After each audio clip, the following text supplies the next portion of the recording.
right, so we can go live. If y'all want to go ahead and Sister Queen, huh? All right. I get the feeling that we are live and direct. Oh yeah, we gotta have a code with Sister Queen. Sister Queen have us live digging up our notes. Excuse my language. We'll be live. Hello to all those direct. We say always be ready. We're live and direct, always ready. We want to go and say hello to all the folks who are tuning in online. We really appreciate you. Remember to subscribe, like, and share. Subscribe, like, and share. Welcome to TNAT Wellness Center. Mama and Danu. Holistic, brother, holistic. It's great to see you. TNAT Holistic Wellness Center. I think Brother Fur, he likes to take the holistic out. I apologize. Holistic Wellness Center. Yeah. Peace, Mama and Danu. You were always putting it on. I love your fit. I love the fit. The fit. I see the Ganyame in there. Look, all I'm saying is I'm trying to cultivate that energy. Yeah. And for all the folks at home, just so you know, if you haven't been to TNAT Holistic Wellness Center, it smells good in here. It's warm. It's a great environment and atmosphere. During the weekday, feel free to come by and try Diaspora Soul, where you can get all of your Caribbean and American cuisine fixes. And it's vegan. And there are vegan options. Look, I had the wings last week. Look, I did one of these. The shimmy. The vegan rasa pasta's on point. Okay. Look. I like how this is starting. We just talking about our favorite dishes. I always go and get a beef patty. Yeah. Look. Oh. So it is a chilly and windy Sunday, to say the least. But I'm so happy to see us showing up and showing out on this beautiful Sunday for the Circle of Mayat. What was that?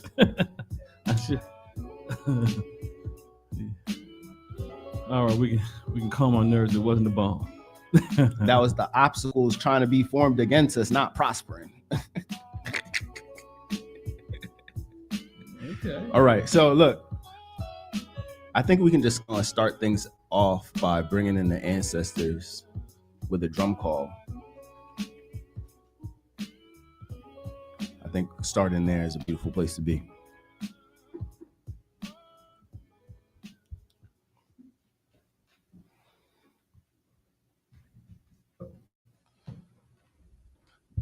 So let me introduce myself real quick. My name is Brother Fur, Ndugu Fur, and with me is Brother Parrish, who's been helping me with these musical interludes, who I really appreciate as we are through the cohort of the Njia Rites of Passage.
Yeah.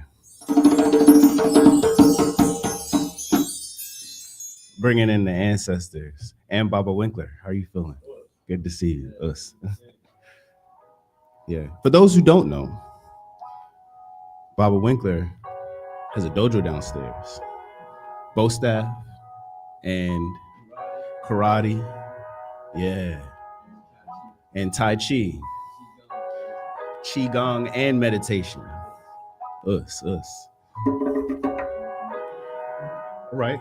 So moving forward, bringing in the ancestors, let's take a moment and honor them with some libations. Brother Parrish, if you don't mind assisting. Thank you. Want to take a moment and acknowledge our ancestors near and far who help guide us, who walk with us. The ancestors in our direct bloodline who have struggled and worked hard for us to have the opportunities that we have on a daily basis. Let's call out some of those names of people in our direct bloodline who deserve reverence, who deserve the honor.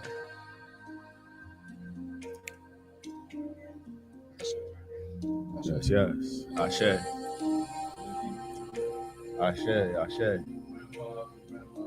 Grandpas and grandmas, Ashe.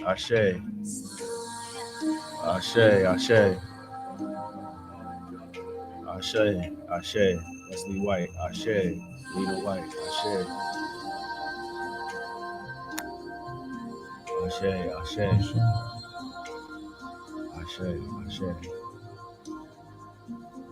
Ashe.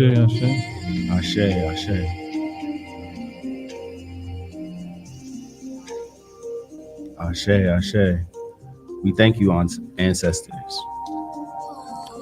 We like to honor those ancestors who may not be in our direct bloodline, who have come through the Middle Passage, who have created innovations and movements, who have invented, who have sharecropped, who have pushed forward for civil rights, who have pushed forward for our life to be good, or towards the progress of our well-being. We honor you, ancestors.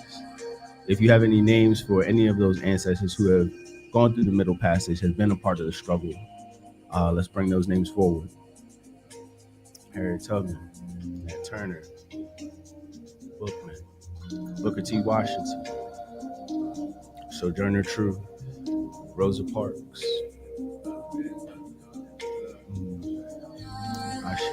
Dr. Amos Wilson, Dr. Francis Bush Wells, Ashe, Dr. Marcus Trisha Garvey, Newton, Ashe, Martin Luther King, Malcolm X, Ashe, Carter G. Woodson, Ashe.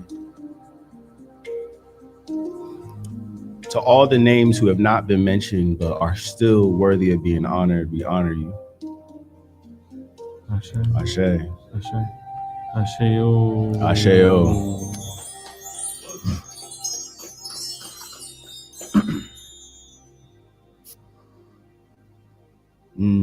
Feeling good. I always like the practice of libations. I think it's so important to show reverence.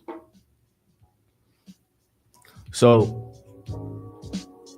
let's do the Njia Daily Oath. I think it's about that time. Ndugu Parish, do you mind joining me? Sure. And Brother Carlos, do you mind joining me? We. What you doing, we? We're doing we. Steady. We walk in Mayat with balance, truth, and divine alignment. We rise with discipline. We heal with courage. We give our gifts to the community. Ancestors walk with us. Spirit, rise in us. Divine, guide us. Ashe, Ashe, Ashe, oh.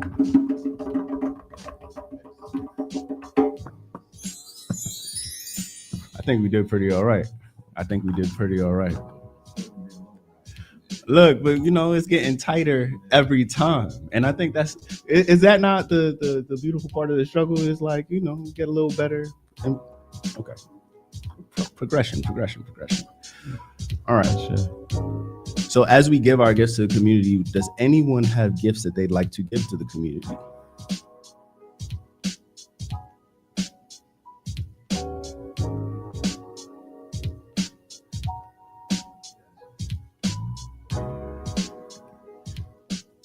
Thank you. Good day, everyone. All right, so can I introduce you real quick, because you addressed amazingly, and I just gotta let you know, as you walked in and your presence came into the room, I just gotta say I appreciate seeing you. How you feeling? It's good to see you. Yeah. So with no further ado, Bob Winkler. A proper introduction. All right, but thank you. All right, so we can do some qigong exercises for when you wake up in the morning. Okay, so they say when you wake up in the morning, like you're in the bed, you just shouldn't just jump up. You should always sit there, stretch a little bit. Just like priming your car yourself. You don't take off the car. Same way with you, the vehicle, right? So you should do your feet like that. Wake up. We're not doing that, but I'm just saying things to do. But y'all follow the directions very well. All right, so one of them is called awakening the spine. I probably did this before, but that's okay. But I did a couple of movements, but one awakening the spine is almost like it is. Put your hands together like this, like you're in a gym. And you take that bar, you go back like this, and you press over. You press it through, and go all the way here, and bend the neck down. You feel that back? Okay, go here, open. Then here, go down. Press, breathe out. And turn the head down. Feel that spine. Open up again. Breathe in. Breathe out. Breathe in. Breathe out. Now we're breathing out our mouth now because we call that purging, okay? Breathing in. All the toxins that was at rest last night, everything, so we're taking it out. Now, open again. Stretch in. Come forward. Turn. Come forward. All right, so the next one for the spine. The next one for the spine is you're on a horse, hold his reins right there, 2 hands. How you do it, right? And so if you set up in your chair, this works better. Set up some. You gotta bet. Yeah, I'm gonna tell you that. So we're gonna right there on that coccyx. Right there on that coccyx. It's awakening the spine. You feel what I'm saying? Not hard. Just move. All right, you look good over there, man. Coming in first place. Hey, got a hat on like a jockey and everything, right? And then the other part of waking it up is laughter, okay? Because it's good for the body. All right. So can you imagine yourself out in the park, Drew Hill Park, and somebody seeing you doing this? Yeah, right. All right, now rest, breathe in, and breathe out. So that's 2. We got one more. Breathe in and breathe out. The last one is you tilt your head up this way. Now when you go forward, let it stay straight out like this. So you're stretching that spine. Then you take your chin, tuck it into your chest, come up, and let it roll out. Got that? Right. Breathe in. Touch. Come back and let it roll out. Breathe it in. As you go down, chin to chest. Let it roll out. 2 more. Down, stretching that back. Touch. Let it roll out. Last one. touch, let it roll out. Stay up. Deep breath in. Breathe out. 3 times is a charm. Breathe out. This is called clearing the body. Breathe out. Last one. Breathe in. Breathe out. And after you did all your exercises, I want you to do the most powerful medicine is helping yourself and understand loving yourself. I always say, until you learn how to love yourself, you cannot love others. Ashe? Ashe. All right. Us. I just want to hug myself for an extra second. You know? This feels nice. Yeah. Look, my spine is all aligned. I feel like my shoulders need a little bit of movement, flexibility, mobility. Yeah. That's where the holistic wellness center part comes in. Yeah. Ashe. Ashe. All right. So, are there any more gifts that could be brought to the community? I know there are a couple on this side. You trying to make this thing happen? Yeah. Yeah. Okay. Yeah. We're gonna make this thing happen. I'm gonna grab that second mic, please. We got a song. Oh, you have a song? Oh, I like that. I like that energy. Yeah. Yes. So look, let me make sure I give you a proper introduction, because I like the Genyame and the red. Just like you look, you doing your thing. I always appreciate your energy, Mama and Danu. So with no further ado,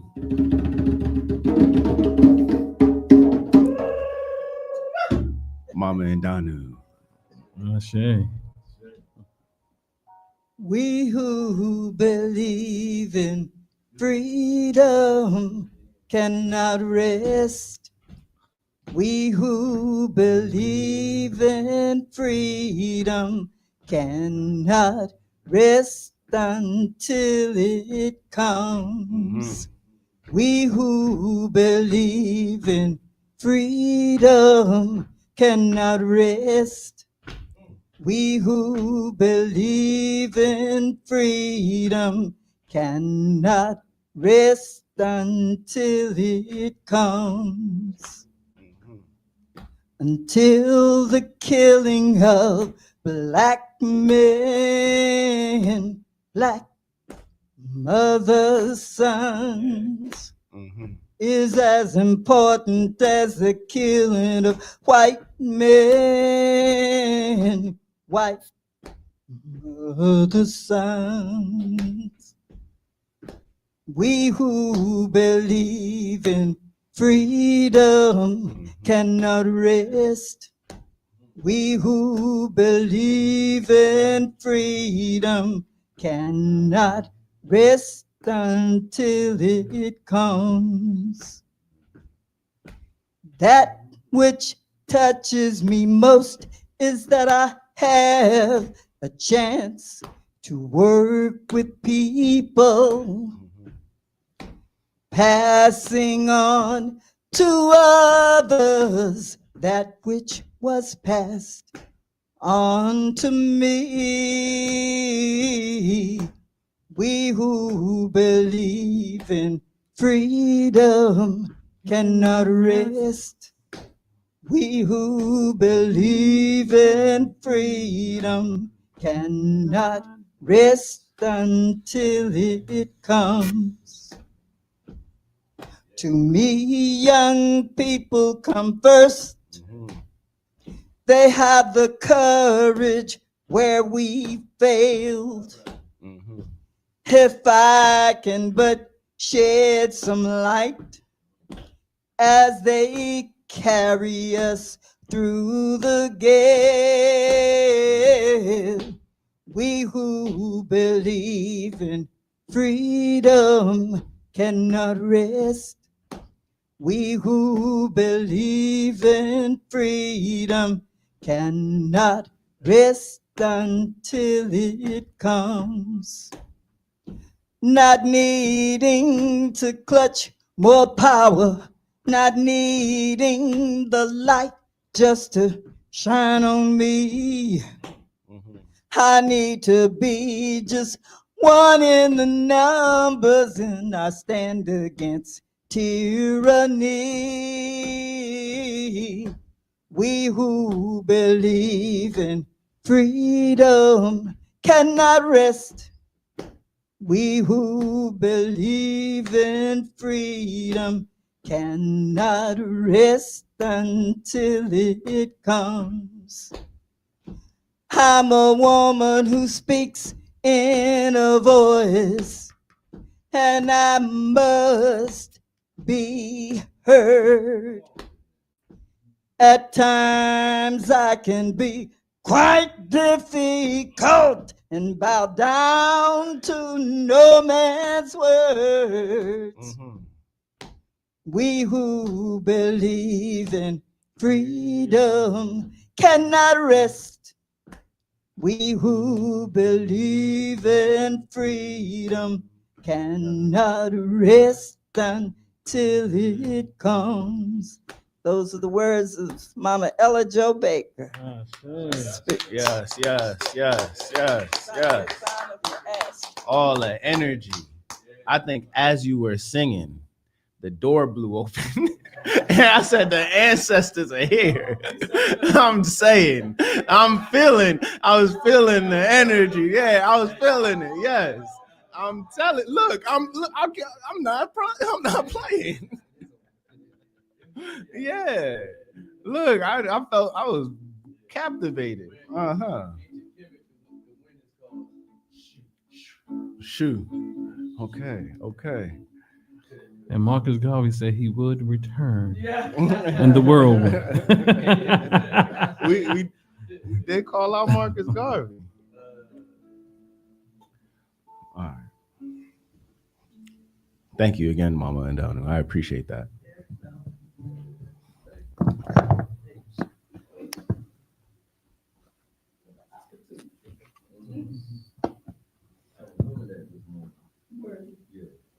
Oh, so that was a special request. Oh, okay. Look, that's an extra blessing. So I believe Brother Parrish and Ndugu Parrish and I, we're gonna do a Bob Marley cover. We've been practicing a little, trying to find synergy. You know, I think we're doing pretty good. I like to say we karaoke it because it creates low expectations and we can always go above the bar. Yeah, you know. Yeah, but I'm feeling the energy. I'm always feeling the energy. So if you're ready.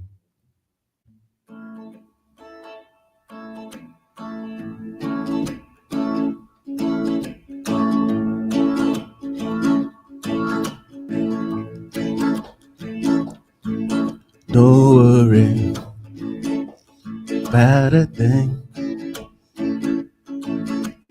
Every little thing is gonna be alright. Don't worry about a thing. Every little thing is gonna be alright. Woke up this morning, smile at the rising sun. 3 little birds are by my doorstep, singing sweet songs of melodies pure and true. This is my message to you.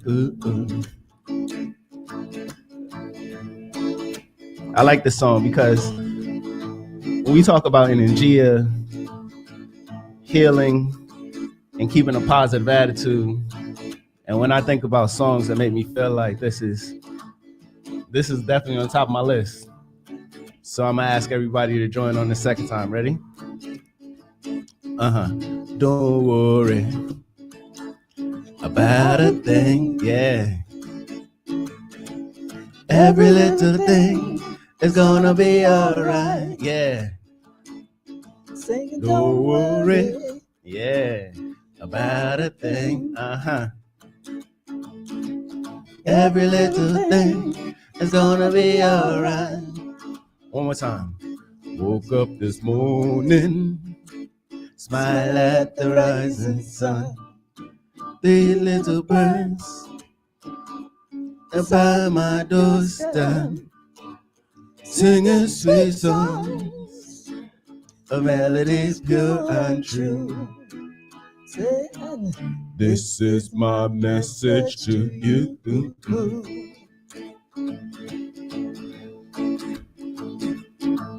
Don't worry about a thing. Every little thing is gonna be alright. Gonna be alright. Don't worry Don't you worry. about a thing. Don't worry about a thing now. Every little thing is gonna be alright. Gonna be Can I do a little alright. call and response? I want to just try something. It may go well, it may not, but I'm gonna try. Ready? We here with courage. We here with courage. It's gonna be alright. Yeah. We here with courage. We here with courage. Every little thing is gonna be alright. One more time, one more time. We here with courage. We here with courage. Every little thing is gonna be alright. Gonna be One more time. alright. We here with courage. Filled with We here with courage. Every little thing is gonna be alright. Gonna be alright.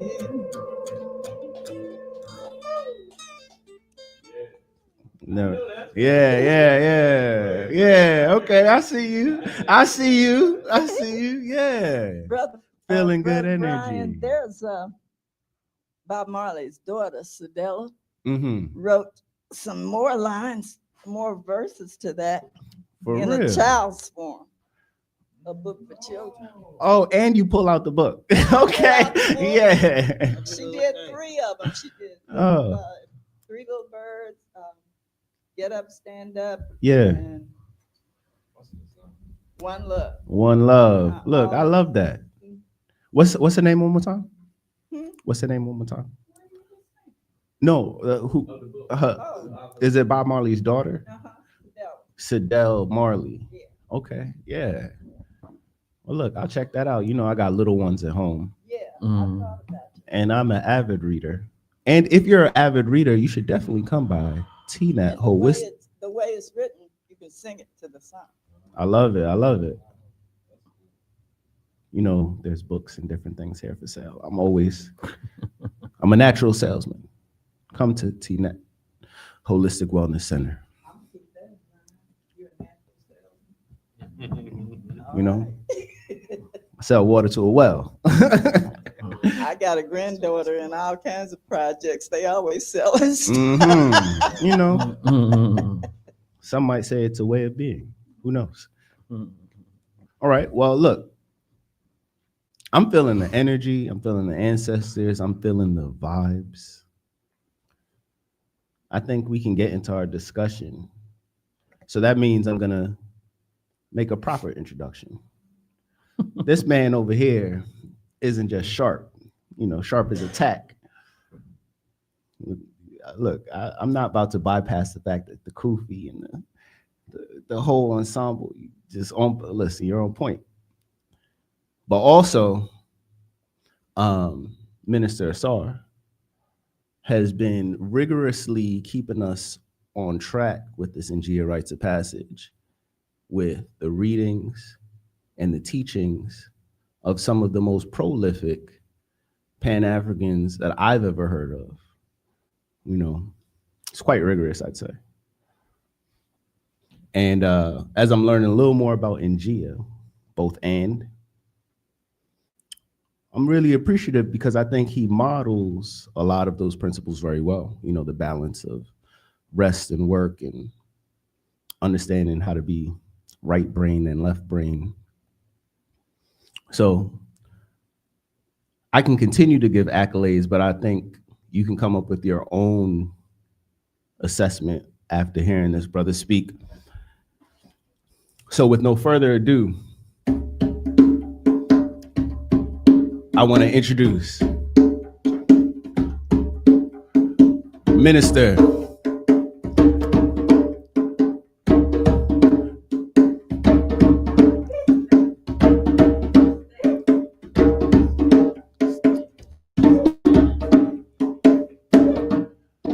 Dr. Minister Asar Winkler.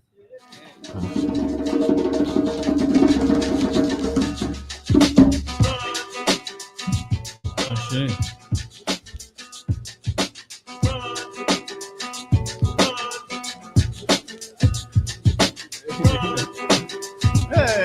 Yeah, round of applause for everybody.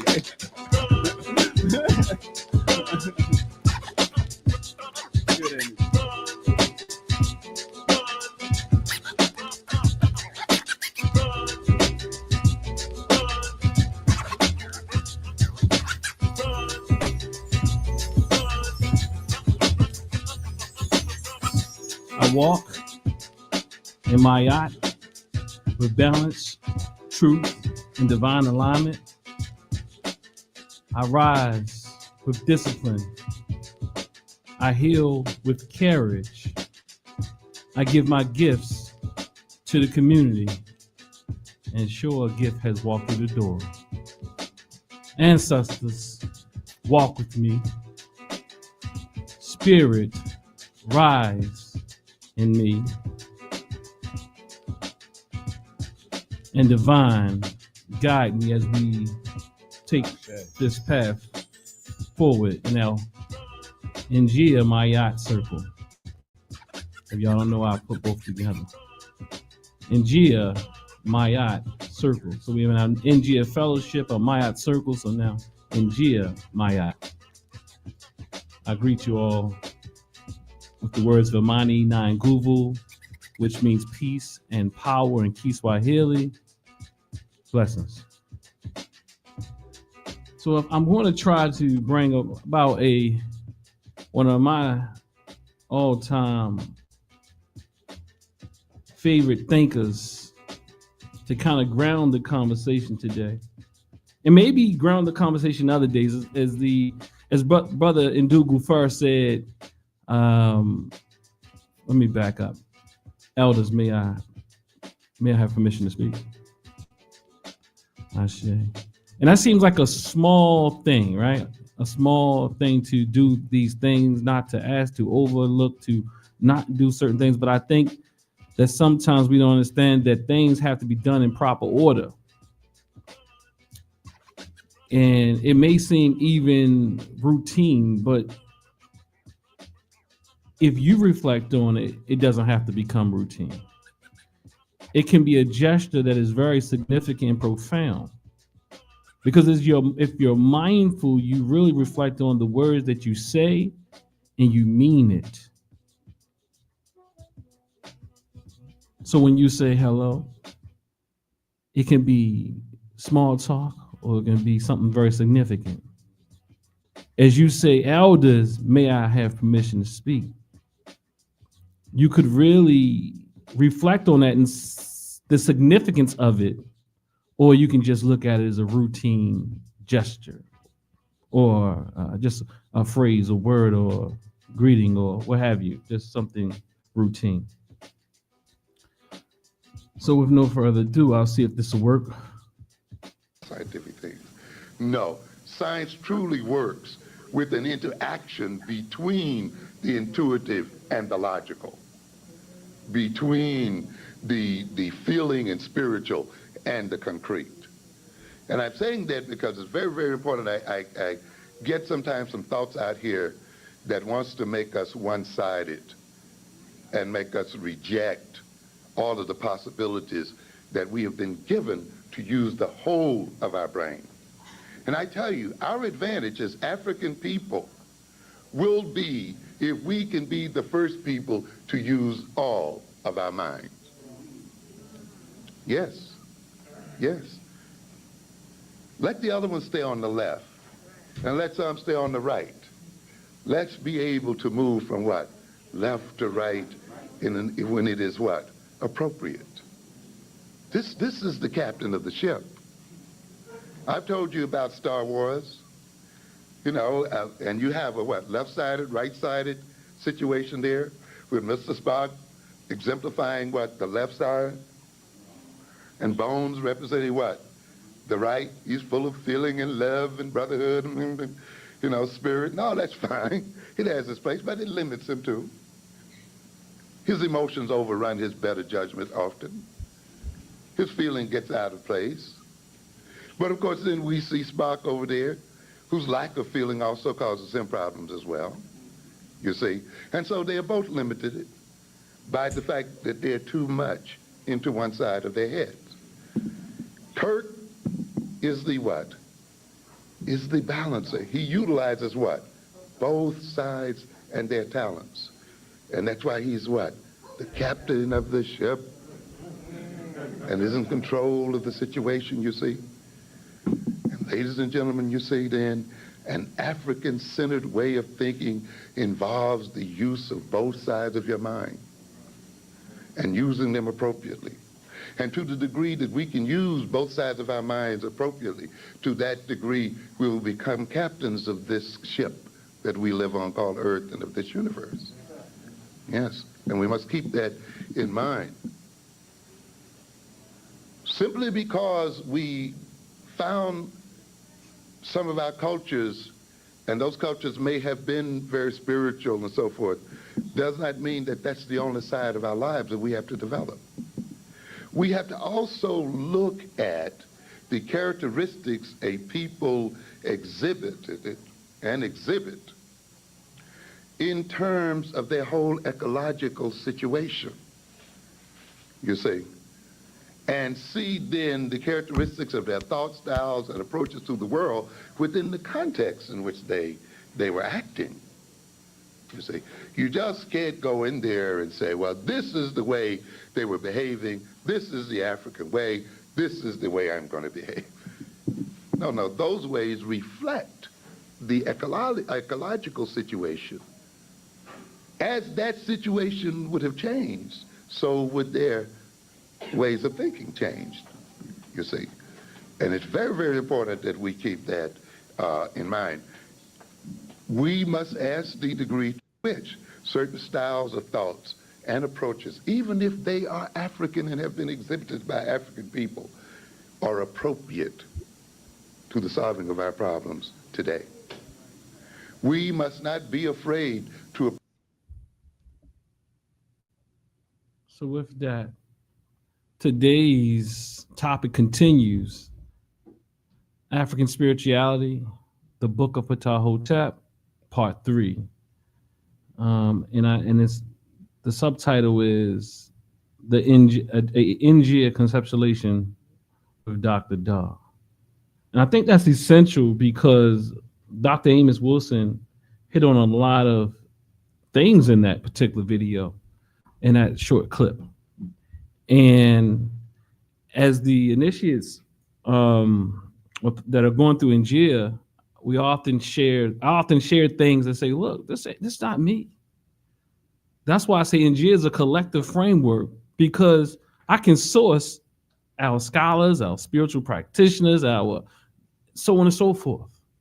You know, it's not it's a conceptualization that I'm bringing forth, but our ancestors, our scholars, our mamas and babas have always said it.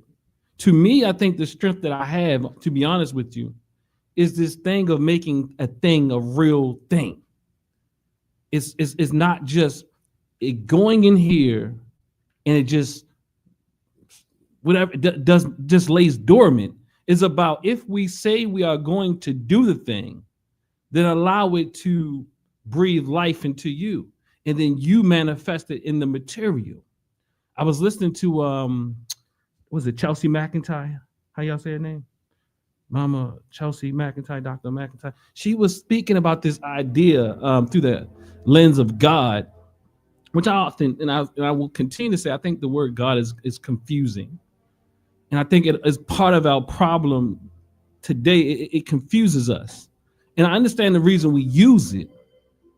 One, the reasons why we use it, because one, it's a very safe term because people identify with it. But at the same time, it causes confusion because the images that come up in people's minds when you say it. So that's why some people have evolved to say the universe or mother, father, God, or what have you. And we all are speaking. Even when I say God, in my mind, I am not thinking about anyone who has these powers or powers greater than you. I'm not thinking, I'm looking at the whole picture. And we are a part of that great picture, which many people will call, some people will call, and still remain to call God. But the reality is we know that God is not enough of a word to encapsulate it. We know that God is just another word that we try to, but a word to explain a thing that we will never fully understand.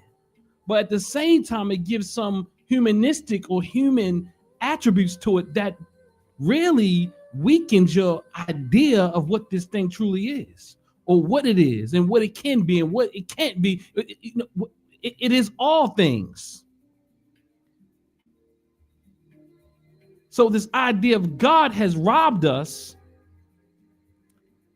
of our inner power and collective power, because we're still looking at God as this entity that has power that we pray to and beg for some type of salvation and liberation, whereas there's no God outside of you. I'm not saying there's no God outside of you in a sense to say that. I'm just saying every aspect of creation is in you. Scientifically, that can be proven. And it's not just stardust in you. I know we say things because stars seem so magnificent, they shine. But everything in this universe is in everything which is in this universe. We'll say things, I'm not going to go there.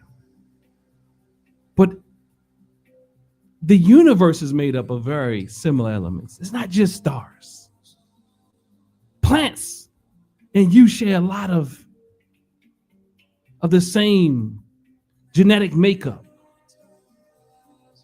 What you find in the earth, you find inside of you. What is found in the earth, again, I'll say it's found inside of you, but what is also found in you is found within the earth. As my father taught me as a young man, I don't know, it's one of those things that stick in your mind. And he says, well, when you die, when the physical body passes on, it goes back to the earth. And he may not know, but that is a essential imprint on my mind, on nature, the process, the natural order of things. And when I pass on, y'all got it on film now. And I talked to my father about this not too long ago. I don't want to be in a casket. If it's going to be a casket, it should be a wooden casket. Does that make you feel better, Camille? Because I don't want to be in a box. I want the natural process to unfold. Let the worms do their work. And let me nourish the earth, because the earth has nourished me.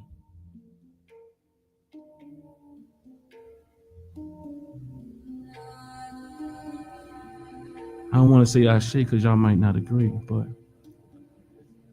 Ashe. Go about it. It's almost like when I used to walk in the forest, right? And I see a tree that had fell over.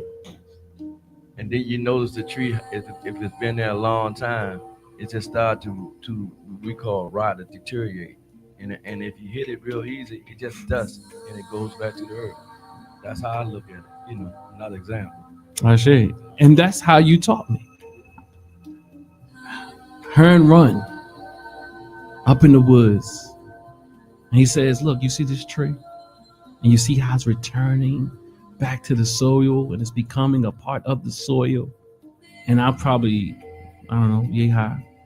But that has been very impressionable on my mind in the way that I see the cycle of life. And there's nothing that's nature, that is natural. It's not created outside of the mystery that we don't know. And we just don't know. Outside of what I mean is we just don't know what exactly brought all this about. Even if you use scientific theory, we still don't know. If we use the theories and some of our religions, we know everything. But it fools us. Any thought that acts as if it knows undoubtedly, that is a story. If it can't change or be re-examined or updated or what have you, know that you're dealing with mystery. You're not dealing with reality. A woman comes out from the rib of a man. That's a story. And sometimes these stories are created. These stories are created from the lens of the people who created them. Whether or not they are African doesn't matter. As Dr. Amos Wilson says. He says, we too have to examine our stories. Because everything African does not need to be brought forward. But as many say, you take the best of it. It's like if you study Amani, the word Amani means the unseen, and with the one with no name. That to me is touching because I agree with that. It has no name, only a name that a person gives. You understand what I'm saying? I always say we love to give names to things, but everything just don't need a name. It is. You know what I'm saying? It just is. So, as a child, I've learned this idea of Amun, or what's closely related to a man, which is the hidden one. But also then you put Amen and Amen Ra, put Ra together. So you say the hidden but so seen. And that is so impactful on my mind, and it's so beautiful. Because it's hidden, but it is seen in every aspect of existence. And symbolically represented by what we call Ra, which is what is it called? Represented, I'm looking for a better word, by the sun, which is so powerful. But it's not necessarily that the sun is God or Amun represented in this, let's say, anthropological type figure, which is just a symbol. I guess the word I was looking for. It's symbolic. You can believe it all you want to, but you'll lose the depth of it. I thought I saw somebody.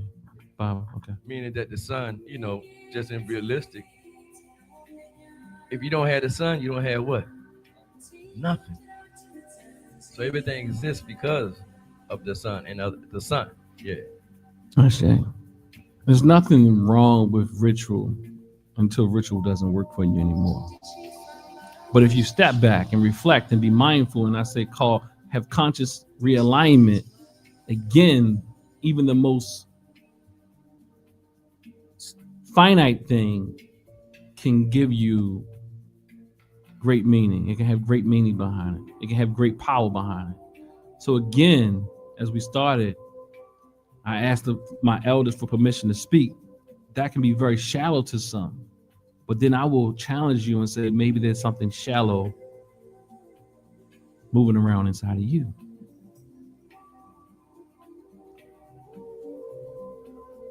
So again, I'll start this reading off with the foundational verse in the book of Ptahhotep. And I'm going to stay inside the Who Sees version of Ptahhotep today. I think I sent everybody a a version of it. So it says, be not arrogant because of your knowledge. Take counsel with the ignorant as well as with the wise. You know, I think that's essential, right? So just looking at that verse, right? So when we say ignorant, it just means, you know, I think that's a conceptualization from your own mind. You understand what I'm saying? Like, you think they're ignorant. It's not even, I don't even think that, at least this is the Njia interpretation. Because I said, Kuji Chagalia, we can define for ourselves. And what works for us on this side of the pond. So when I hear ignorant, it's the idea that you have in your mind that someone is ignorant. It's not the fact that they are literally ignorant, it's that you believe they're ignorant. So because you're ignorant, you believe other people are ignorant. And the ignorance that I'm speaking about as relates to this is that you are ignorant to the fact that they may know a thing and can help you. Does that make sense? So we think that we look at people and we put them in boxes and we think they have nothing to offer. But you only rob yourself when you do that. I know we got shy people here, or people who don't always like to be in the front, in the front of the camera, and they don't talk about their accolades, but ask them. Because you have people, especially elders, in this room right now, we have Mama and Danu, and we have Baba Asal. And many times what we do is we think that, oh, they out of touch. And then our children think we out of touch. And then it goes on and on and on and on. And we think that we don't even know the stories they've experienced or the life that they experienced. We can't even fathom it, but we put them in boxes rather than really entertaining the stories and the life experiences that they have and the wisdom that they have. I know Mama and Danu talks about this idea. I don't know everything. No, you don't need to know everything. No one ever said that. The problem is we think we need to know everything, but you know something. And much more than something, you know some things. If you experienced things that people in this room can't even fathom, they can't even fathom. So it's kind of like Brian Furr was like, all right, we're going to do this karaoke thing, right? You know, I knew why he was trying to call it karaoke because, you know, it kind of helps you feel comfortable. Don't expect too much, but I'm going to knock it out the park. You know what I'm saying? It does something for one's nerves. Don't expect too much from me, then I'll over deliver. But he said, you know, let's try this. And I said, well, you know, in the middle of the process, I said, you know, Mommy Danu was a reggae singer, right? And she came through like after hearing them struggle a bit.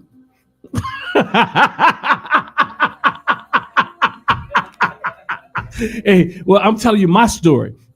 Mama Donna said, no, be humble. This is my interpretation. Then she took the mic. She didn't have none of the words on the karaoke machine. And she took it to a whole nother level in harmony with the others. So it was a beautiful thing. So I would imagine. So that's one aspect that you don't even know about her story. There's other aspects of the story.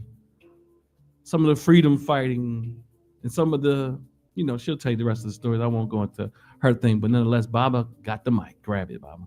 Yeah, but think about my father had a saying he always used to say, those who know all knows nothing. Mm-hmm. Huh? Because if you do think you know everything, that says a lot about you. Mm-hmm. Yeah. So again, let's go back over that since Mama Faluke has joined us. Be not arrogant because of your knowledge. Take counsel with the ignorant as well as with the wise. So again, the ignorant, when it says take counsel with the ignorant, does not mean that these people are literally ignorant. Again, you're ignorant to the fact of what they know. Talking about that word ignorant Okay. got me in a lot of trouble one time. Me too. And it's the reason if anybody asks me to be on a panel or speak on the radio, I don't do it anymore. What? Because I'm thinking I was thinking at that time I was on a radio talk show. And I'm just purely thinking of ignorant as lack of knowledge Yes, about absolutely. something. You know, and it was a call-in show, and somebody called in and asked a question or made a comment, and I said, well, you know, when you're ignorant, and it just means, you know, that you don't necessarily know. That woman cussed me out. You know, so sometimes we have to be really careful with words that we choose, even though, you know, because I had no malintentions at all. I just meant, you know, okay, that's something that you don't necessarily know about. But, you know, she took it, you gonna call me ignorant, you know. So context matters. Yeah. So hello, Mama Felicia. So again, thank you for that. Yeah, I got in trouble about the word ignorant, but I was talking to a person who's a scholar. We're not ignorant. I said we all are ignorant to something. I'm sorry. I mean, if you want to, we can play all we want to play, and we all are ignorant to something. Now, I have the ability to define exactly what I mean by the word, and if that's not enough for you, then there's some work you have to do. If I say ignorant means that I just don't know, and then you still have a problem with it, that's your problem.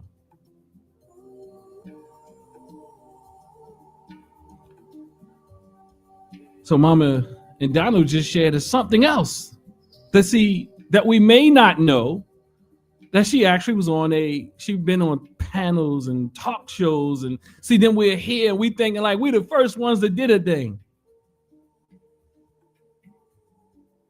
And sometimes the elders are very quiet and they look at you and all those type of things. Sometimes, you know, I say, let's talk. Let's talk about it, because people don't feel, the younger generation, your humility, whatever you want to call it, they feel like you've done nothing subconsciously. They feel like the things they're doing, oh, this, you ain't did this. Whether we want to admit it or not, we put people in boxes. And that's why when I struggle with boxes. What are you? I don't know. I don't know how to tell you. I'm just say amazing. You know what I'm saying? Look, what are you, Parrish? Amazing, brother. I'm not ignorant to that. You're not ignorant to that? Brother Fur, what are you? I'm excellent. Ah, shame. Well, let's see if Sister Camille say something. You look cute today, Sister Camille. She told me she was calling out today, but then she popped up with the flowy dress. Let's say it again. Queenly business. Okay. All right. They just gotta show up. Okay. Look, one thing Mama Fluke need the mic, but one thing Mama Fluke can do is protect the queens. I had to tell Mama Fluke, I knew that. I've been with her since I was 16. You did check me. She don't need no protection. From Jamaica. She could do her thing. Look, I might need the protection. No, no, we're good. We're good. We're definitely good. But nonetheless, okay, let's get back into the verse. Again, be not arrogant because of your knowledge. Take counsel with the ignorant as well as with the wise. For the limits of knowledge in any field have never been set, and no one has ever reached them. Wisdom is rarer than emeralds, and yet it is found among the women who gather at the grindstone. And when you look at it, right, it's giving you that picture, right? It's saying exactly what I just said. Because in our minds, we see the women who gather the grindstone, clean the clothes, or whatever they're doing. We think that they don't know a thing. So again, in my, I didn't even think that, in my developmental process, Baba, you gonna get some look, you did some things right, Baba. At least I'm gonna say it. My father had me looking at videos of naked African women. Y'all say what? It's natural. He said, That's natural. that's natural. He said, that's beautiful. Not them beautiful, naked men, whatever, But the thing is, when you're a young child and you're a male child, it's like you can look at a film with a naked male, but you're not supposed to look at, quote unquote, a naked female. And he said, this is their way of being, their way of living. It is in harmony with nature. And sometimes I find ourselves, when we look at things from a spiritual lens, trying to fit into Eurocentric conceptualizations. So again, that word God for me is just another one of those things. And even the ideas that our God, we're monotheists. No, we don't have to be monotheistic. We don't even have to be what's the other one? Polytheistic. Thank you, Mama. We don't have to be polytheistic. We don't have to be any of that theistic. We can be atheistic. We can be whatever. It doesn't matter. You don't have to fit in the book. You don't need to fit. You don't have to uplift Akhenaten because Akhenaten destroyed and said, look, we have one God. But we lift up Akhenaten, but not realizing that Akhenaten destroyed a lot of things. But we lift up Akhenaten because it fits into the Eurocentric concept. And I'm not saying Akhenaten doesn't get some credit, because the struggle is real in all cultures, and we can build and create, and he had the power and influence to do what he wanted to do. But what I'm saying is, to do that, we lift him up because he destroyed things. It's been a long time since I studied these things. I didn't study it, so I don't know why I'm out here talking like I don't need a refresher. But his mother was a Queen Ty. And I think she said to him, like, son, what are you doing? Please don't, y'all look that story up. But nonetheless, what are you doing? So there was some turmoil there. And we have to talk about the turmoil. But again, we don't have to fit in anyone else's conceptualization of us or make our history look like their history to be affirmed by this society. It just doesn't have to fit. We don't have to be monotheistic and atheistic, non-theistic, whatever. Look, you caught that, right? Look, yeah, I just made that one up, y'all. All right, just just monotheistic. We don't have to be none of that. We can be African theistic, Afro-theistic. We can be, look, I just want, like literally, we can be Afri-theistic. Or again, no theistic. So again, let's go into the book of Ptahhotep in today's, I'm going to go into the section. I'm going to use the Husi again for this round. And this is one of my favorites. It says, be diligent as long as you live, always doing more than is commanded of you. Do not misuse your time while following your heart, for it is offensive to the soul to waste one's time. Do not lose the daily opportunity to increase that which you have.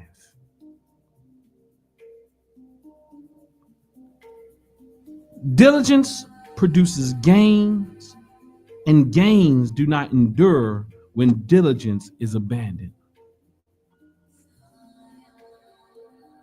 In this society, that's a struggle. And to be diligent, steadfast, to exemplify tenacity is often met with lots of resistance. But guess what? Still be diligent. And you know what? Some people are not going to like it. But as I shared with you, all people like your products. They like the products that you produce. But as Dr. Ray Hagan says,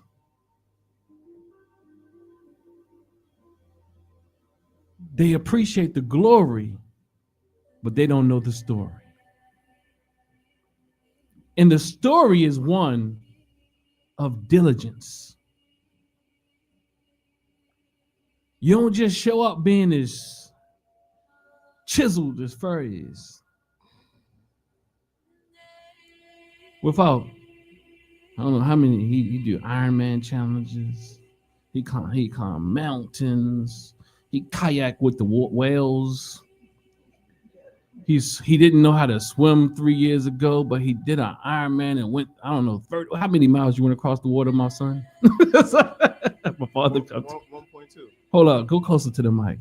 It was 1.2 miles. They didn't know how to swim. He ain't even been down at down in the little rec center learning how to swim. This guy, at least that's the story. You know? Is it legend or is it real? No, that's real. That's real. So you don't get to be. Look, take your shirt off. No, we're not doing that. You don't get to be chiseled. Leave your brother. Leave my brother alone. Oh. You're embarrassing him.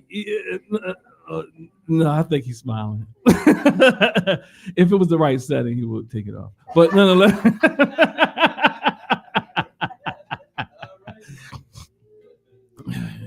But you won't be as chiseled mentally as many that we have in this room if you don't put out or put in the diligence. You won't be as reflective if you don't put in the diligence of reflecting, because reflecting is a very difficult thing, because we are many times afraid to look at ourselves. But again, let me read this again and let's hear what y'all got to say. Be diligent as long as you live. Sound like the Hebrew Israelites. Be diligent as long as you live. Always doing more. Always doing more. Always doing more than is commanded of you. Do not misuse your time while following your heart. Did they say while following your intellect? And how they do it in the church. Did they say your intellect? Did they say your mind? Did they say the scriptures? No, it says do not misuse your time while following your heart, for it is offensive to the soul to waste one's time. Do not lose the daily opportunity to increase that which you have. Diligence produces gains, and gains do not endure when diligence is abandoned. So for Njia, I challenge you to look at this from an Njia aspect, from a both and perspective, from a communal perspective, because even it says you, but understand the you is always looked at through the lens of community as well. So let's talk. All right, when you said that, do more than you what said, how you said? Always doing more than is commanded of you. Yeah, that made me mind of one of my neighbors, Mr. Jones. Mr. Jones was an elder, right? And he taught me how to work on cars and everything. He seen me working on my car one day in the alley, so he came and helped me. But that's not the story. The story is that like I needed $20 one day. So Mr. Jones down the street, first time I ever asked him for any money. You know, I was working in Westinghouse to get paid on Wednesday. Y'all know what that is. So I said, let me hold something until Wednesday. So he looked at me, he said, how much you want? I said 20. And so he went in the house and came out and gave me 40. So I only asked for 20. He said, no, if you ask for 20, you need a little more than that. And that was a lesson for me because I really did need a little more than that, but I didn't want to go beyond it. So I passed that on to somebody else who had asked me for some money one day. And they was like, wow. So he taught me a lesson, you know, and so when you said that, that's what, you know, came up in my head. Mr. Jones, peace be upon you. And I need 20, y'all. And I'm not laughing. So yo, hey, there's, you know, thank you, Bob. Oh, I thought you had something in Dougal. No, I do got something. I'm thinking about the both and, right? So the community as well as the individual, right?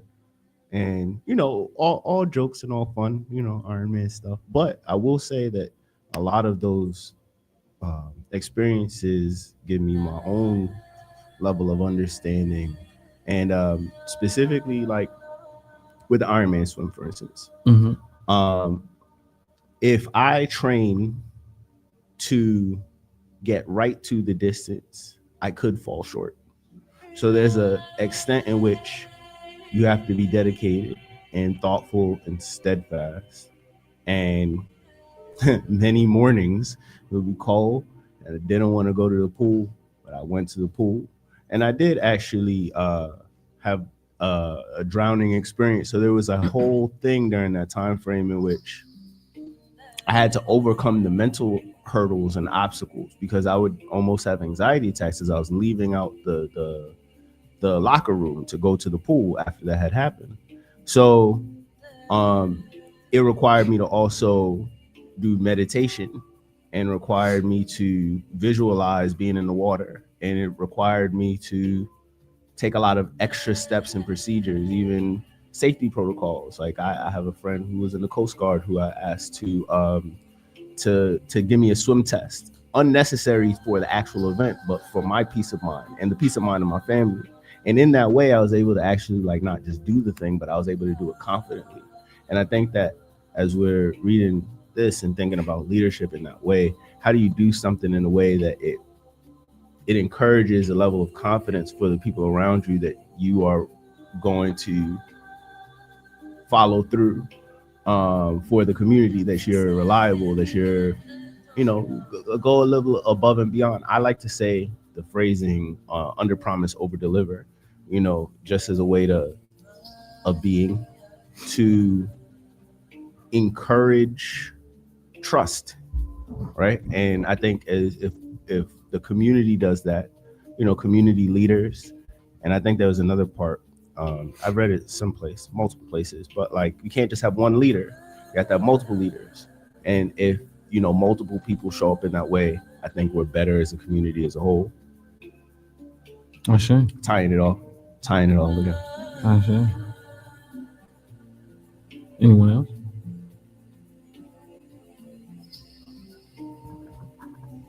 So it's a term that comes to my mind because I was doing Tai Chi one day out in the park, and it was like it came and popped in my mind and say, know thyself, right? So I think that's a part of knowing thyself. You know, and my part was that, you know, I know my inner organs. You know what I'm saying? I know how to feel. So you know your limitations through the struggle that you made. You feel what I'm saying? So Yeah. that's part of knowing thyself too. Not just when I heard the terminology know thyself, I took it to mean books, and you know knowledge like that. So that's my route that I took. Yeah. But that day when I was out at the park and then I was doing that Tai Chi, and I'm like, wow, and I was tapping into my organs and everything around with nature. And I said, to me, know thyself. That it came to me that day. Ashe. You know when you say know thyself, what comes up? This term I heard called congruence, and I'd love your thoughts on this. But when you make promises to yourself, even small promises, I'm gonna wake up at this time, I'm gonna go to the gym, I'm gonna eat this way, I'm gonna not do a thing, whatever it may be. And if you follow through on the thing that you promise yourself, you build congruence, you build like trust for yourself. And the more that you trust yourself, the more that you exude like that feeling of confidence, because you know, people can read that off of you. Like, you know, are you just flapping your gums, or you really about the thing that you're saying? You know, just thinking about knowing thyself. So like, are you who you are when nobody's looking? Yeah, I appreciate that. You know, there's a lot of liberation scholars or activists and just thought around liberation. They say they have lots of thoughts about your praxis and your, like, for example, Paulo Freire speaks about this idea of humanizing each other as a liberatory praxis. And what he says is theory or reflection or talk has to also be accompanied by action, or is not in of itself reflection. So to have theory is also to have praxis, to implement it, to carry it out, to do the thing. It's not enough to just say the thing. So whatever you say, for example, he says the word, he says the word, like we all have words, the way that we want to see the world and all that type of thing. But to theorize about the way that we want to see the world and not enact what it takes to carry it out is not the word. You know, he speaks in these philosophical ways, but nonetheless, you have to have the thought and the action, or it's not complete. So congruence is that piece that you're speaking about. And many of us are living very incongruent. So when we take that back to Mayat, we say that we're out of balance. Or we're talking about what we say more contemporarily, we'll say you all talk, no action. Yeah. And we struggle with even having people, as Mama, I think Faluke said last week, she's speaking about this idea of holding each other. No, the sister actually was saying we have to hold each other accountable. And the problem is, again, to hold one another accountable requires a high level of diligence. And to be diligent requires us to deal with resistance again. Because again, people like the product, but they don't like what it takes to bring the product into existence.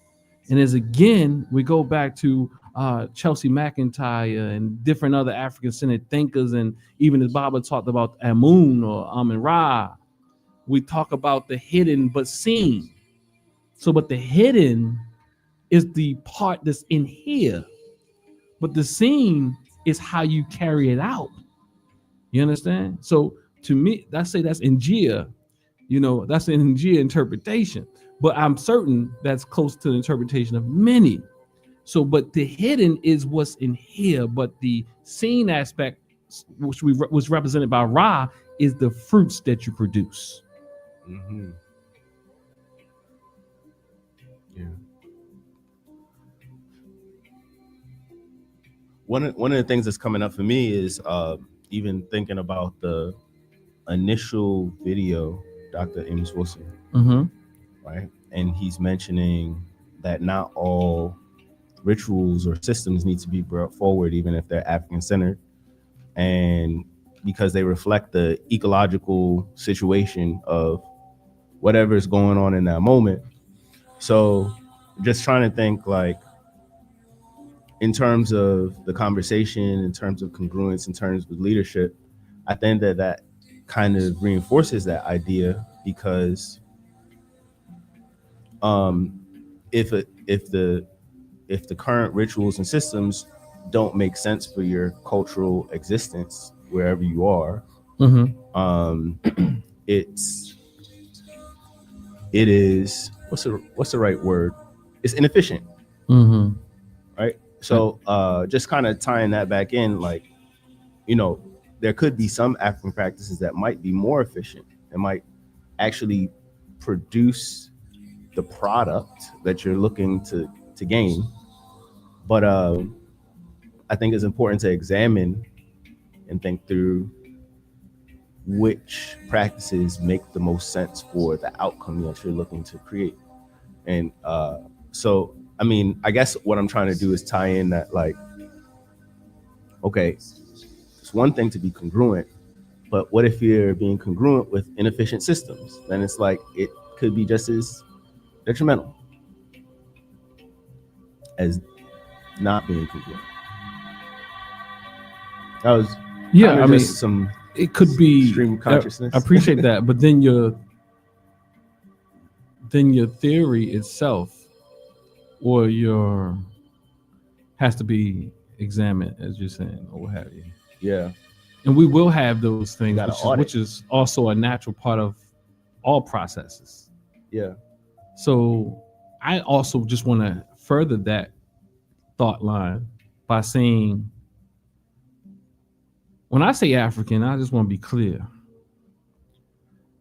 My version of what is African didn't stop in the African continent. Mm-hmm. I am saying that I am African. Yes, yes. So you are African if you identify as such. And you are responsible, if you identify as such, to figure out our problems. Yeah. The thoughts and the action didn't stop on the African continent. Mm-hmm. You are a practitioner and one to further what Africans have and will give to this world.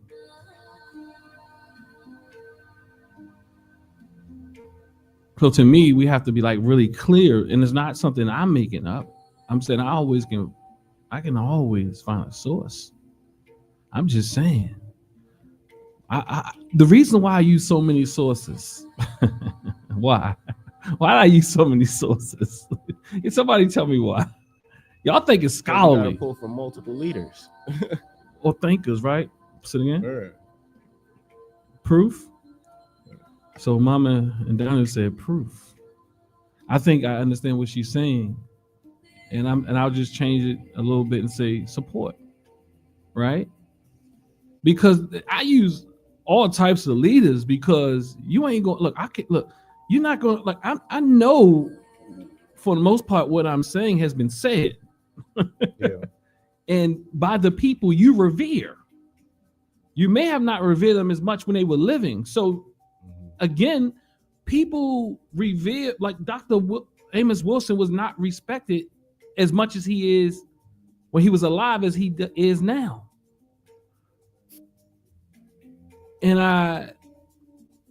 So people who push the envelope are met with much resistance. So people would even say, as King evolved, that he was met with resistance, and so many other people, they were met with resistance. And I know that I'm met with resistance. So I bring out our those who you say you respect.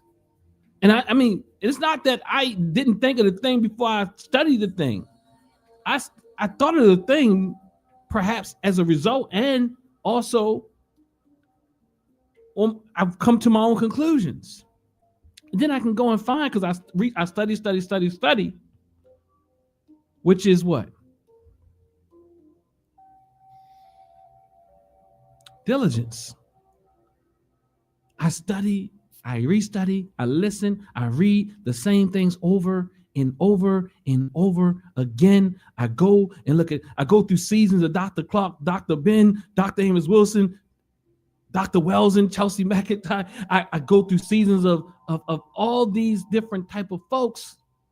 I'll go and listen to some Nation of Islam. I will listen to Christianity. I will listen to a lot of different things. I will listen to a Dr. Ray Hagen. I don't even have to agree with everything. But what I'm saying is I will study it.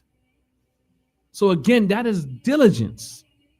So I know that in Njia, and even where I don't necessarily agree with them, I will support it. In fact, I think if I had to really think about it, if I really had to think about it, the closest to Njia for me would be a Dr. Amos Wilson. And of course, he used different, he used different approaches. But to me, he was one of our clearest minds. Y'all, I'm feeling it. Y'all falling asleep and everything. That's good stuff. No, I ain't talking about you, Mama. I ain't even looking at you this week. hey, you don't gotta take the blame every time. But if they say a hit queen will holler. Oh God. But yeah, I just turned the heat up for you all because it was on 69. So faith. Without works. No. I'm going someplace else. So faith is really our action. Faith is our action. When we hear it in religious terms, it's some esoteric concept that people can't really define other than what texts say, sacred texts say. But to me, faith is my action. So I think, as Njia would say, it would say both. Or as Friere or different folk would say, or some of our African scholars would say, it's both. It's your theology and how you carry it out. So that's just another way of knowing the world, that theological lens. And this is where we're in our Njia, we're talking about. That's why when I was looking at y'all readings this week, I said, look, I want to hear more about the understanding, because that is the part that we're in right now. How do you understand phenomenon or phenomena? Because we haven't phenomena. Way in Njia is the way you understand, the way that you engage or be, and the way that you intervene, the way that you help, the way you bring about change. So that is the action. But we can't act without a way of understanding. So from a Christian standpoint, that is your theological understanding, which really is close to theoretical understanding. If you know both the words come from theos, right? Or theo, right? So it's, how do you know? So what lenses are you using? What theoretical things or frameworks are you using to understand before you move? Because it's interesting. I keep bringing Friere up because I'm actually using this book in a class. So Friere talks about this idea of acting without thinking, or he uses other words, but I agree with him. Not because he's Friere, because I just agree. So, but to act without thinking is irresponsible. Yeah. But to think without acting is also irresponsible. Yeah. And in our communities, in these spaces, we often find people say, oh, look, I'm tired of talking. Let's just do. Y'all just some college-bound Negroes. y'all just talk and y'all think too much. And I look at people like, hold on. You can't say that. I'm just being honest. You can't say it about me. Because the things that I think, I try to implement. Yeah. I'm going to say implement. As Dr. Patricia Newton said, in African language, there's no such thing as try. I don't know if that's true, but I like it. You know, hey, you know what I'm saying? But I get it. From an African-centered standpoint, I always look. From an African-centered standpoint, again, I often say Afrocentric. And I say Afrocentric as it pertains to something like Temple New African Thought, which I say New African Thought. You look, at least it might not, try is not a word in New African Thought. It's to do. Also in the martial arts, we don't say try. Maybe I can do. I tell my children, no, if you say that, you're already done, stop yourself from doing it. So that's one terminology we also use. Yeah. Absolutely. When you hear, like, you don't know how many people that you just feel insulted by it. Like, I kind of directly respond to it though. Like, oh, so can we meet on October the 17th? Yeah, it's open now. It's open right now. I try to meet. I'm like, what do you mean you try? And what like it's open now, so let's book it. Like, what are you doing? Like, what we talking about here? That means you don't want to do it, or something is like, look, if you don't take this as serious as I'm taking it. So again, as some of our sage sisters today say, don't fall in love with the potential. Or maybe you can fall in love with the potential, but potential without action is, a lot of people fall in love with potential. And guess what? That potential never shows up often. Because there are barriers out here. But we have to, like, people do what people do. And to fall in love with people's potential, again, as I say at TNAC, if I gotta pull you, you taking up space. I'm not saying influence you. I'm not saying help keep you on, like motivate you some time to time, but to pull you, that's just too much work. I love you, but you ain't gonna sit around here playing games with me. I get it. I still think about this one time. I'm coming, Los. You next. Just put the mic down. So the mama and Dinu, look at him. He just look like I need to shut up right now. He's intimidating. You know what I mean? He's black. You know what I'm saying? He's an intimidating guy. Don't mess with you. But yeah, you are intimidating. But look. So Mom and Danu over the, and I'm gonna keep saying it because I want us to do something spectacular. I want us to not limit our minds and not think it's all about what I think. I want us to say, what does our community need? And this is a platform that can be utilized 7 days a week. I'm talking about not this internet platform. I'm talking about TNAC. And the fact that we complain about our children being educated and how they educated and not being educated. But the fact that we talk about we need to educate our own, but we won't take them upstairs or downstairs even, or right here and educate them is problematic to me. That a lot of people complain. Let me say that a lot of people complain. And then when Mom and Danu called for us to do some schooling within the community, I like what Bob Ptahhotep says. He said, don't call it homeschooling. It's schooling. Because in our minds, we are taught to look at these ideas as less than, and it's greater. As I was talking to my sister, I was telling her, like, look, like, I don't care if you send your children to Loyola Blakefield. That does not make it better than what the community is. Not better. Let me just say it like that. It is not better than what we could do right here. We're still caught up in there as Los than you, Bible. Oh, you might want to write a note because you know he get the elder call because he's saying let me go before I forget it type of thing going on now. But what I'm saying, but it's not better. Let me shut up and let y'all talk. So I want to go back a little bit, just a tad bit, and I think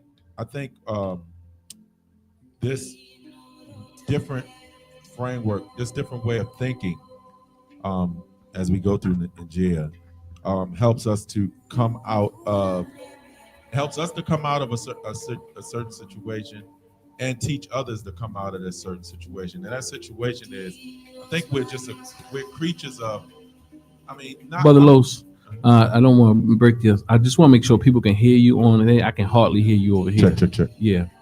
So we are creatures of, like, I'm trying to figure out a way to say it. Like, we're razzled in our thinking. Like when you said thinking without action is just as bad as acting without thinking.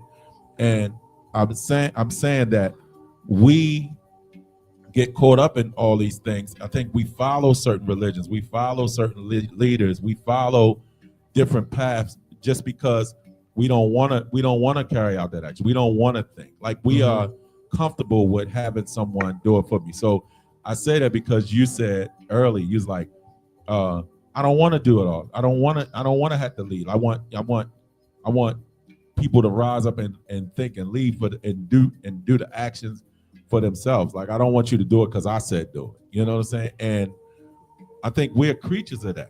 That's why we go to church on Sunday and the pastor can just tell you what you got to do this week. You know, you don't come in there with a frame of mind and saying, hey, this is what, you know, you got to come and get the word from him to say, this is what I got to do. I want to bring some clarity to what I actually did say, just so you can continue. Okay, go ahead. So I didn't say I don't want to lead. I think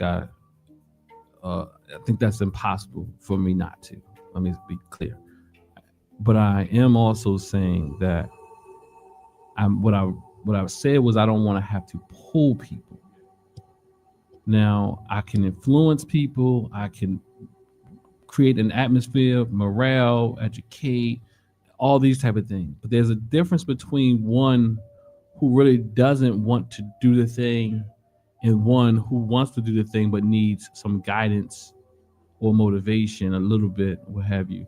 But to sit here and play games and know that you ain't going to bust a berry in a food fight, as they used to say, a fruit fight, I ain't playing games with that no more. So again, but I also, the greater point was I know you have ideas in your mind, and I don't want to limit it to my mind because you have ideas in your mind. Now, if I am one, I know I have a strength of bringing things to reality. So the thing is, if you have thoughts in your mind, I will help bring that to reality if you work with me. The thing is, we have to work together to do it. But I don't want to have I want people to have ideas because I know you have ideas. So let's bring those ideas together and I will lead and co-lead and whatever else to make sure we make it happen. So really quick, just a conclusion. Thanks for clearing that up. And that's, I think I worded it wrong, but that's exactly what I was trying to say. Yeah. What I was trying to say is that we, with TNAT in a place like this, and a leader like Dr. Assar, you actually have a place where you can bring those ideas. And what I mean is, like, a lot of people show up in different places afraid to express those ideas. They are afraid to speak up in the church. They're afraid to speak up in these leadership meetings because who am I to challenge the leader? Who am I to have an idea other than this person? And I believe that going through this rites and just understanding that we all have ideas, we all can contribute to what can be better. And so that's what I would just want to say. I was just like, we're creatures of just, we tend to, and I'm not saying 100%, but we tend to fall in in line alike. Like we don't want to exude any kind of. I mean, let's be honest. We don't want to exude our greatness for fear that people are like, well, who is he? Well, who is she to say that? Mm-hmm. You understand? So that's what the point I was trying to make. Yeah, that's interesting that you said that, because I put out a post today, and this is how I put it. And this is I'm speaking from me. I know some people are upset, like, what's up with him? I'm speaking from me, but I'm also trying to help other people have a license to speak the same. I put in this post, and it got a picture of me on it for sure, which makes it, it says, I say, yes, I'll regulate my light around you. Yes, I'll regulate my light around you. But whether you do the work or not, eventually you're going to meet the full spectrum of it. Yes, I'll regulate my light around you. But whether you do the work or not do the work, eventually you're going to meet the full spectrum of it. Y'all follow that, or y'all perplexed? I think.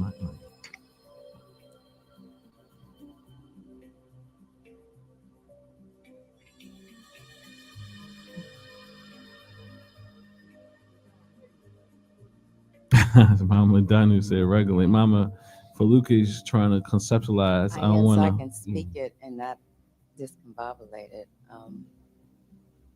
Give me a minute. Okay. And if you wanted to, okay, Brother Fur. May I offer a thought? So, do you want to you want to help her with regulate? Regulate, I think, is like moderate. Maybe not dim the light, but definitely, because I think about it like this, right? I teach at this recidivism program, right? And what they are exposed to is what they're exposed to. So if you overstimulate somebody, if you come in and you want to talk to them about everything, it's gonna push them away. So you got to kind of meet people where they are. So it's like, to some extent, you got to meet people where they are, right? I'm gonna regulate my light. I'm gonna maybe break it down in a way that is a little more palatable. But at some point, my light is my light. I'm gonna show up as me, and you're gonna say, oh, well, he's multifaceted. You got other things going on. He can speak a little more in depth. He can go a little deeper. He can go a lot deeper. Oh, this is probably getting uncomfortable. So like, there's a level in which you can regulate who you want to be around somebody in order to kind of gauge the comfort level. But as you rise to who you need to or want to be, if we think about it from the book of Ptahhotep, like, if you lead from a space of, all right, I'm gonna show up a little extra, I'm gonna do a little more. At some point, as you move up, they're gonna have to move up, because you're not willing to continue to suppress and dim. I think dimming the light is like a continuous effort of pushing yourself down. Yeah. Regulating is, all right, I'm gonna come in slow, but at some point, this is what you're gonna have to expect. That was my interpretation of that. Yeah. So was that what you had to say? Yeah, I said it. Okay. Oh, so you're going to answer her question anyhow? Yeah, I also think too that whatever the teacher brings or the sage brings, those who are very much committed to the process, they're going to want to be fed. You won't have to gauge it, because they'll be thirsty. Well, you will have to gauge it, because I think gauging allows you to know where people are, so you can be more effective as the one who causes someone to learn. Because I don't think when I'm with my brothers and you all, I'm not just learning. You're causing me to think. So I'm learning on that level too. I'm learning by the information that you give, as well as expanding my thinking about what you're talking about, to be able to gauge what I'm receiving. And so when the teacher, the master, whoever is dispersing the information, we as students either come or rights participants, we come with a thirst. Monday, I come with a thirst because I know you're going to say something I can glean from. You're going to say something I can glean from. You're going to say something I can glean from. And it's going to shift me. I'm not going to be able to stay here. I'm going to have to ascend because whatever you're saying is oftentimes personalized and is challenging me to grow. I'm complete. Ashe. Y'all both beautifully tied that together and made it. When I think about what Brother Lowe said, like for me, in let's say my leadership, quote unquote, well, I'm not gonna say my leadership. I mean, what am I really trying to say? In the way that, okay, let me say my makeup. My makeup is, I don't need you to dull your light around me. It's going to actually run my battery low. I'm not that type of person that needs to shine and don't need some return current. You know, I need what in my eye we call reciprocity. I'm talking about even intellectual. Even if I disagree or agree with you, I want some disagreement too. You know what I'm saying? Like I need all of that. Like so, you're like I need that's the part that I'm saying. Most people can agree with you, but I want somebody to even nicely challenge. Like even if it's just like I don't know what are you saying there. You know what I mean? Like yeah, like Mama and Danu does. She does it. Oh yeah. Nothing. But I because I want to talk about it. In fact, it makes better YouTube too. To talk about and to me, I like to. Okay, if you don't like, it doesn't make I don't get to exercise my muscles. If that makes sense. Like I work out, but I'll never get in the ring for the real fight. Does that make sense? It's like when you go to karate, you never get to kumite. You ever did that? Yeah. To go to karate practice and you looking at the sensei like, can win a week on a kumite. You're like, we doing all these forms. You gotta talk about what kumite means. That's what you telling about. Kumite means sparring, yeah, in other words. But what I wanted to say, because when you said something about homeschooling, and he said don't call it homeschooling, something like that, right? I thought about my father. See, they say my father had a first grade education, right? But at the same time, my father had businesses that he ran himself. You understand what I'm saying? He could read the Bible back and forth. And he also raised 21 children. You see what I'm saying? So now, in reality, they say he had a first grade education, but his education came from everything. You know what I'm saying? We had the church had a lot to do with a lot of things. That's all I have to say. That goes right back to what you read. Ptahhotep. It's like someone would look at your dad and not think that they can get what they can, that knowledge from him, because in their mind he had a first grade education. But the wealth of knowledge that he has as just existing itself and just being in existence is a wealth, is worth a lot. You know, it's actually, you know, it's kind of like limitless in its worth, you know. I'm gonna give y'all a word to take with you if you don't know it. It's called mother wit. Right? You heard it before? Yeah, mother wit. Yeah. And you know that challenge, I think the challenge that I'm imploring is it's not necessarily like for me, it doesn't feel like, I want to let you know, it doesn't have to be a fight. And sometimes why I regulate the light, dim or turn it up and down, modulate, whatever, do all those things is because I realize that everybody doesn't operate the same way. Everybody's not at the same place. So an exchange for me is very, it feels good. I'm talking about as long as it's healthy. But the moment it's not healthy, it's not typically going to be because I like this exchange. Even if I just, oh, you know what? You make a good point. You know what I mean? Because I can do that. I can, like, oh, you know what? Let me think about that.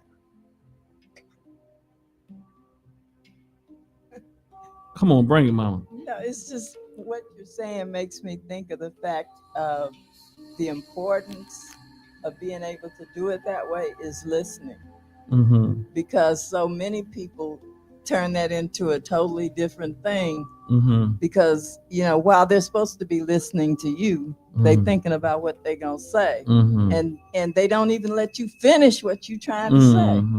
They start talking over you, and then it becomes a totally different aura, aroma, whatever, you know.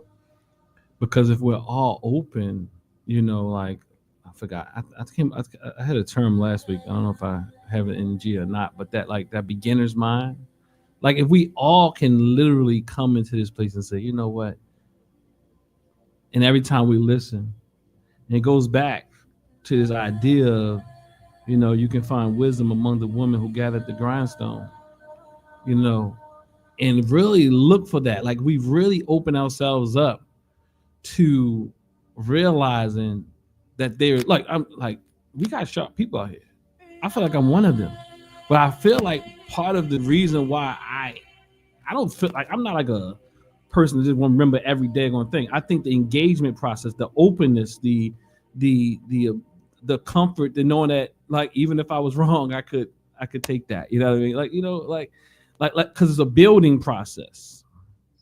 You know what I'm saying? And conceptually, when we talk about things conceptually, it's very hard to be wrong too, because a lot of things are just, you know, you're testing your hypothesis. I think we should think of things scientifically in a sense, and I think there's no separation, as Dr. Amos Wilson said, it's from science and spirituality. And in fact, he spoke about, I don't know if it's that clip or another. I think he does start. He says that most of these ideas that we have would not have come about if there wasn't for some philosophical underpinning or idea or what have you. You have to have some philosophical, some thought, something, some social, some theory, some sociological idea. It might be right or it might be wrong. You know, your theory is human beings would do better if we operate within community. Then how do you? So now let's talk about that. You know, and how do we test that hypothesis? Historically, what did it look like? Does it show up better in some cases and not in others? We can look at the nuance, because there are instances of people on this earth that maybe perhaps if you were individualistic, you may have survived a little better. Because I'll give you an example. I did a paper on this, and we'll wrap it up. When I was in my master's program, I did a paper on the what happened. It typically happens in West Africa, but it went throughout Africa at some point. Malaria, is that what happened? And it went all into Central Congo and all like places where it typically doesn't go. Was it Ebola? It was one of them, and it might have. I know it came. It came to America for one, and they was talking Ebola, and it didn't. It might have been. It didn't really happen. It came in a couple cases in like Florida or Georgia or something, and it didn't really happen. But it happened in Africa, and it went to places where it typically doesn't go. That might have been malaria, actually. Maybe 13, maybe 13, 14, 15. Well, let's say it's both. So whatever it is, right? It took place, right? And people were dying. Yeah, it might have been, yeah, but people were dying. And what happened was they tried to get the people to separate, and they just culturally that was a difficult thing for them to do. And then even when their relatives were dying and things of that nature, they could not stay away from each other because it disrupted their cultural practices. It was Ebola, and it disrupted their cultural practices. And so they were like, don't bury your dead, don't do this, don't do that, and they could not handle it. But guess who handled it really well? The Europeans that were over there.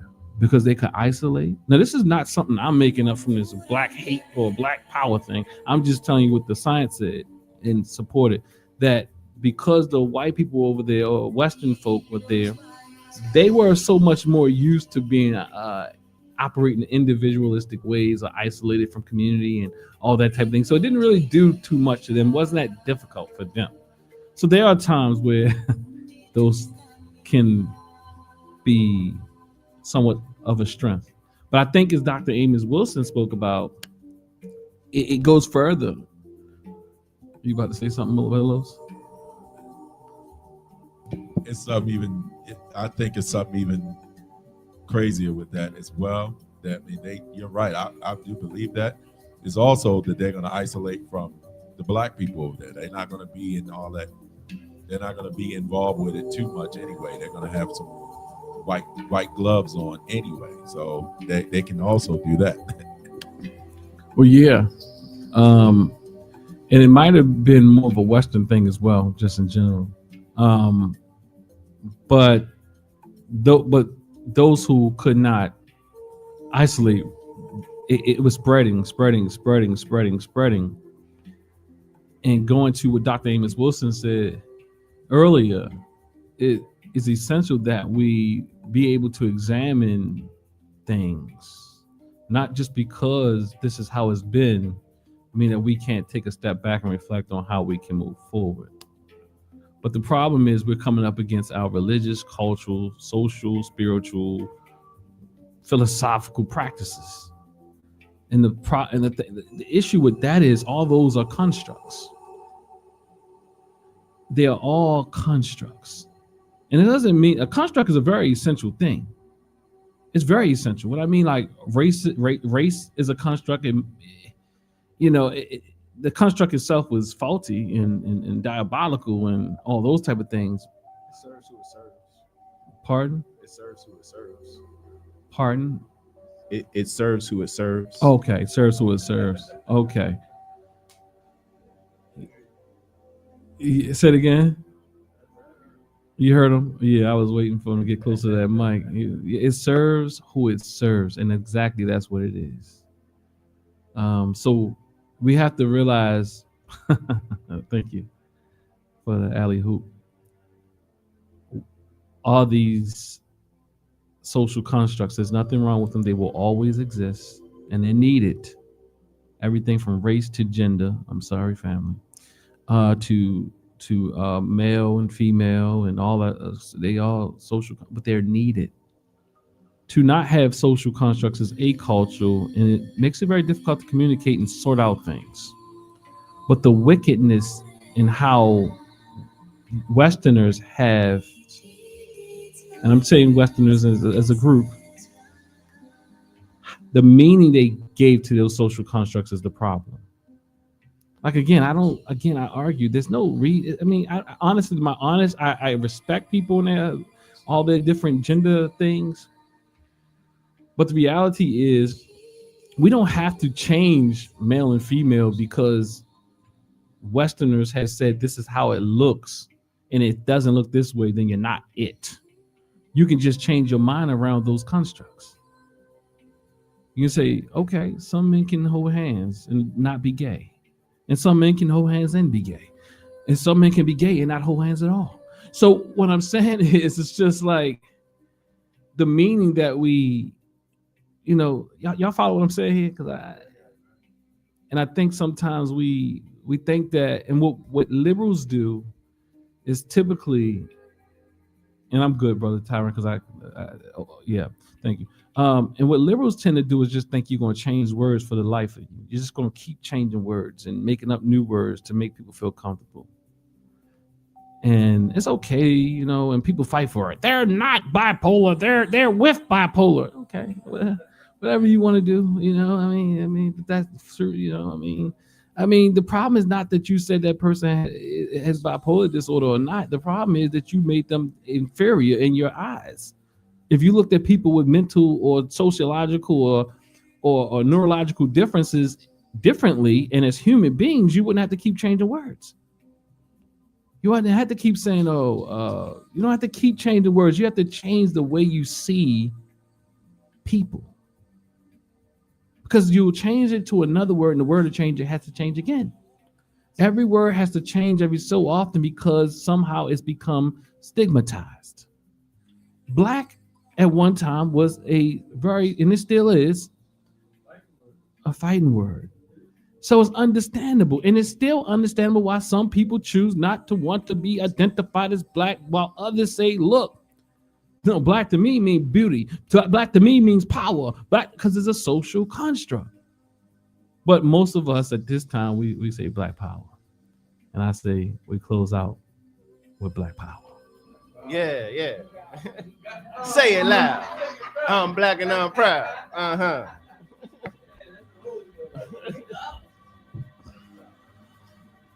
All right, so let's close out this Circle of Mayat with 7 Harambe's. If we can all stand up and put our black fists in the air.